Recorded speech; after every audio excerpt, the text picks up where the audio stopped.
وضو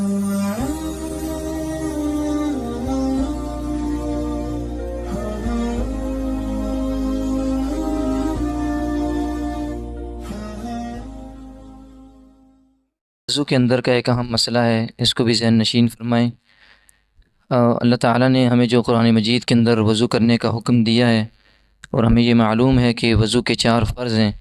ان کے اندر 3 اعضاء کو دھونا ہے، پانی کے ساتھ 3 جسم کے حصوں کو دھونا ہے، چہرے کا دھونا ہے، اور ہاتھوں سمیت، کونیوں سمیت بازوؤں کا دھونا ہے، اور اسی طرح پاؤں کا دھونا ہے ٹخنوں سمیت، جبکہ ایک عضو جو ہے اس کا مسح کرنا ہے، سر کا مسح کرنا ہے۔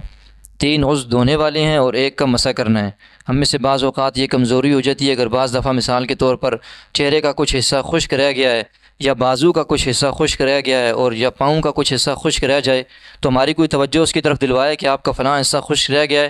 تو ہمیں تو یہاں پر حکم یہ ہوتا ہے کہ ہمیں تینوں اعضاء کو دھونا ہے، تو ہم اس خشک حصے کو ہاتھ گیلا کر کے اس پہ مل دیتے ہیں، تو یاد رکھیں اس طرح وضو ادا نہیں ہوتا، کیونکہ ان تینوں اعضاء کو ہمیں دھونے کا حکم ہے۔ اگر ہم اس جگہ کو جو خشک رہ جائے گا وہاں مسح کر دیں گے، تو پاؤں کی ایڑی خشک رہ گئی یا وہاں مسح کر دیا، بازو میں کوئی جگہ خشک رہ گئی، چہرے پر کوئی جگہ خشک رہ گئی وہاں مسح کر دیا، اس سے وضو ادا نہیں ہوتا۔ مسح صرف سر کا مسح ہے، باقی کوئی جسم کا حصہ جو ہے نا وہ وضو کے اندر خشک رہ جائے تو اسے دھونا پڑتا ہے، باقاعدہ اس پر پانی بہانا پڑتا ہے۔ اگر پانی جب تک نہیں بہائیں گے اس وقت تک ہمارا وضو ادا نہیں ہوگا۔ اللہ تعالی ہمیں سمجھنے کی، عمل کی توفیق نصیب فرمائے۔